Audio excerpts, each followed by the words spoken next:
বন্ধুরা, আজকে আমরা আলোচনা করতে যাচ্ছি পরিবর্তন হওয়া বিশ্বর বিষয় সদির মধ্য থেকে আগে ভারত এবং চীন বিশ্বের সবথেকে বড় অর্থ ব্যবস্থা হচ্ছিল এবং ছিল, কিন্তু 1858 সালে যখন ব্রিটিশরা ভারতে এসেছিল তখন আমাদের জিডিপি 28.4 ছিল এবং যখন 1947 সালে ভারতবর্ষ ছেড়ে চলে গিয়েছিল তখন জিডিপি শুধুমাত্র 7.2% ছিল। আর ঠিক ওই সময় আমেরিকা ঔদ্যোগিক ক্রান্তির দিকে বেড়ে চলে যাচ্ছিল, ম্যানুফ্যাকচারিং, ফাইন্যান্স এবং টেকনোলজির দিক থেকে নতুন নতুন ইনোভেশন করছিল। আর আজও পর্যন্ত আমেরিকা প্রথম নম্বরে রয়েছে এই সব দিক থেকে। কিন্তু বন্ধুরা, আমেরিকা কি ভবিষ্যতেও প্রথম নম্বরে দাঁড়িয়ে থাকতে পারবে? আর এই প্রশ্নের উত্তর হচ্ছে না।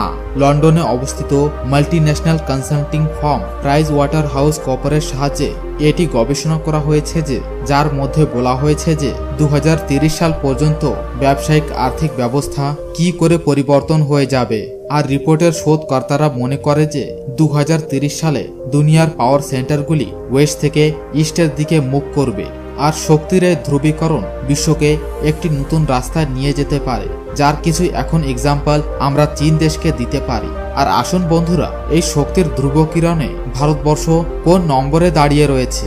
আর আসুন এটাও দেখি যে কেন ভারতবর্ষ বিশ্বগুরু হবার এই রাস্তায় বের হয়ে পড়েছে। কিন্তু বন্ধুরা, ভিডিওটি শুরু করার আগে আসুন আমরা দেখে নিই 2019 সালে মানে বর্তমান সময় টপ 10 ইকোনমি কোনটি রয়েছে। প্রথম নম্বরে রয়েছে ইউনাইটেড স্টেটস অফ আমেরিকা, দ্বিতীয় নম্বরে রয়েছে চায়না, তৃতীয় নম্বরে জাপান, চতুর্থ জার্মানি, পঞ্চম ইউকে মানে ইউনাইটেড কিংডম, 6 নম্বর ইন্ডিয়া, 7 ফ্রান্স, 8 ইটালি, 9 ব্রাজিল এবং 10 নম্বরে কানাডা। আসুন বন্ধুরা, এবার দেখি মানে 2030 সালে কোন কোন দেশ টপ 10 ইকোনমিকের মধ্যে আসবে। নম্বর 1 আসবে United Kingdom. Price Waterhouse কুপারের রিপোর্টের অনুসারে 10 নম্বরে থাকবে ইউনাইটেড কিংডম, আর যার জিডিপি হবে $5.369 ট্রিলিয়ন। ইউনাইটেড কিংডম ইউরোপীয় মহাদ্বীপের পশ্চিম উত্তর তটে অবস্থিত। এই জায়গায় সাংবিধানিক রাজতন্ত্র রয়েছে। আর ওই দেশ যে দেশ এক সময় বিশ্বের বড় বড় ভূভাগে রাজ করেছে, আর যার অর্থ ব্যবস্থা দিনে দিনে কম হতে যাচ্ছে, যার একটি মূল কারণ হচ্ছে দেশটি ইউরোপিয়ান ইউনিয়নের থেকে আলাদা হওয়া। প্রাইস ওয়াটার হাউস কুপার্সের রিপোর্টের অনুসারে 2030 সালে জার্মানি 9 নম্বরে থাকবে, আর যার জিডিপি $6.138 ট্রিলিয়ন হবে। বন্ধুরা, ইতিহাস সাক্ষী যে জার্মানি বিশ্বের মধ্যে সবথেকে বেশি যুদ্ধ লড়েছে। এই দেশ কয়েকবার সম্পূর্ণভাবে নষ্ট হবার পরেও পুনরায় উঠে দাঁড়িয়েছে। এই দেশ সবদিনই টেকনিক্যালি দিক থেকে অগ্রগণ্য স্থানে রয়েছে। আজও এই দেশ তাদের উৎপাদকের নির্যাতের কারণ খুবই শক্তির সঙ্গে দাঁড়িয়ে রয়েছে। আর পিডব্লিউসির রিপোর্টের অনুসারে 2030 সালে জাপান $6.779 ট্রিলিয়ন অর্থ ব্যবস্থার সঙ্গে 8তম নম্বরে থাকবে। জাপান অনেক লম্বা সময় পর্যন্ত বিশ্বের দ্বিতীয় সবথেকে বড় অর্থ ব্যবস্থা ছিল।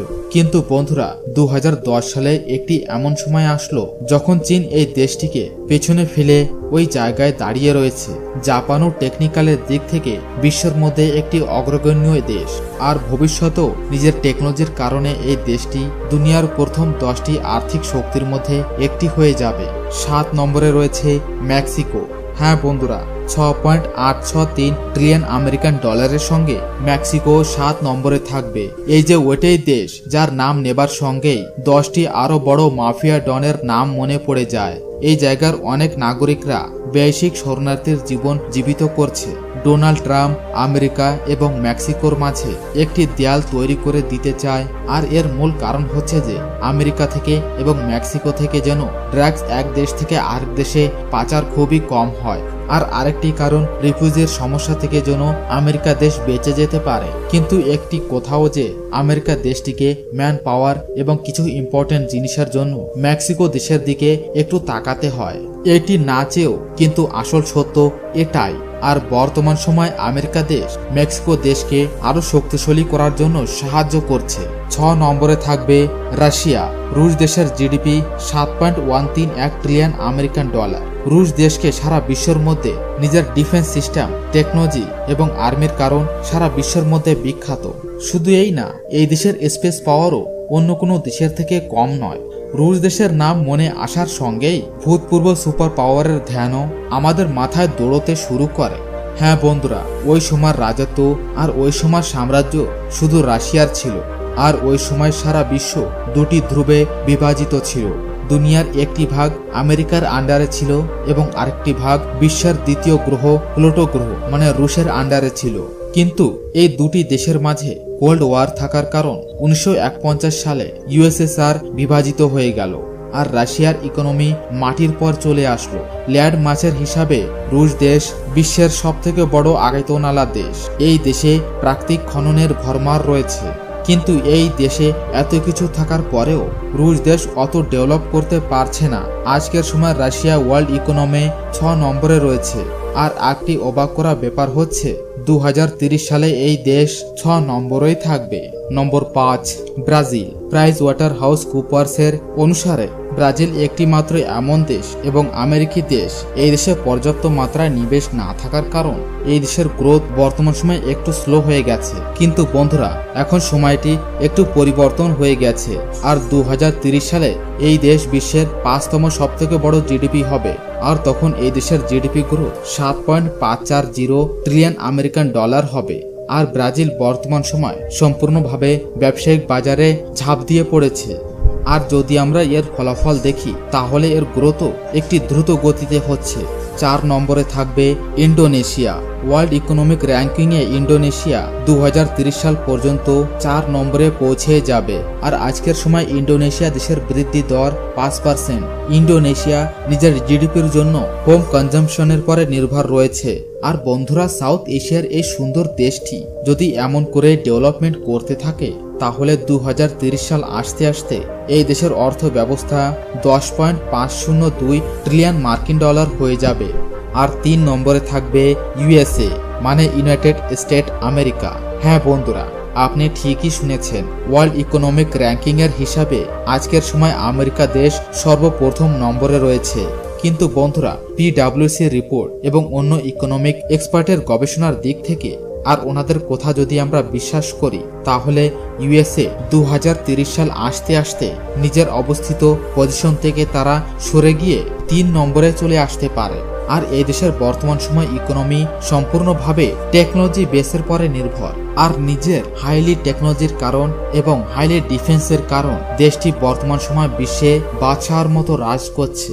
কিন্তু বন্ধুরা, আগামী ভবিষ্যতে এই বাদশাহটি নিজের সিংহাসনটি ছেড়ে দিতে পারে। আর এর মূল কারণ হবে আমেরিকা দেশ সবসময়ের জন্য যুদ্ধে লিপ্ত থাকা।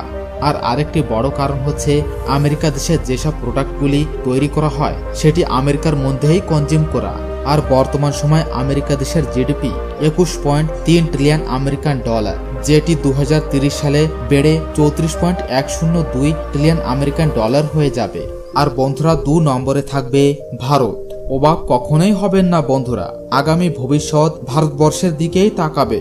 আজকের সময় আমাদের দেশ টপ ইকোনমিকের মধ্যে 6 নম্বরে রয়েছে। আর বিশ্বের মধ্যে সবথেকে দ্রুত গতিতে এগিয়ে বেড়ে চলা অর্থ ব্যবস্থাও ভারতবর্ষ। আর 2030 থেকে 35 সাল আসতে আসতে আমাদের ভারতবর্ষের জিডিপি 44 ট্রিলিয়ন আমেরিকান ডলার হয়ে যাবে। আর জিডিপি গ্রোথের সঙ্গে সঙ্গে বিশ্বের মধ্যে দ্বিতীয় সবথেকে হাইলি ইকোনমিক দেশ হয়ে যাবে ভারতবর্ষ। আর আজকের সময় ভারতবর্ষের জনসংখ্যা প্রায় 130 কোটির গায়। আর 2030 সাল আসতে আসতে প্রায় এই দেশের জনসংখ্যা 145 কোটির গায় হয়ে যেতে পারে বলে সম্ভাবনা দেখা যাচ্ছে। বন্ধুরা, আজকের যুবকরা যদি সরকারি চাকরির পিছনে না দৌড়িয়ে নিজের মধ্যে স্কিল ডেভেলপ করে নিজেই একটি জব ক্রিয়েটর হতে পারে তাহলে এটাও সম্ভব যে ভারতবর্ষ প্রথম নম্বরে আসতে পারবে। আর এমনটিও হতে পারে যে সম্পূর্ণ বিশ্বের পরে কন্ট্রোল ভারতবর্ষেরও আসতে পারে। বন্ধুরা, বিশ্বের মধ্যে অসম্ভব কিছুই নেই। যদি আত্মশক্তি থাকে তাহলে সব কিছুই সম্ভব। 2030 সালে নম্বর 1-এ থাকবে চায়না। চীন একটি মাত্র এমন দেশ যে দেশের ওয়ার্ল্ড মার্কেট পরে প্রভাব পড়েছে। অবাক করা কথা যে এটাই যে সারা বিশ্বের মধ্যে যেসব প্রোডাক্টসগুলি আমরা ব্যবহার করি তার মধ্যে 80% জিনিস চীন দেশেই উৎপাদন করা হয়। চীন দেশ নিজেদের ইকোনমি এবং অর্থ ব্যবস্থা খুবই স্ট্রং করার জন্য সাম দাম দণ্ডভেদের নীতির পরে চলতে চলতে নিজের বিস্তারবাদী নীতিও আপন করে নিয়েছে। আর চায়না দেশটি বিস্তারবাদী নীতির পরে চলছে, মানে টাকা ধার দেও আর দেশগুলিকে নিজের জালে ফাঁসিয়ে সেই দেশকে খুব পরিমাণে ব্যবহার করে নেওয়া, এমন ধরনের কিছু গুপ্ত নীতির পরে চলছে চীন দেশ। শ্রীলঙ্কা, পাকিস্তান, মালদ্বীপ এবং অন্য কিছু ছোট ছোট দেশগুলি এর কিছু উদাহরণ। চীন দেশও কিছু এমন ধরনের নীতির পরে চলছে।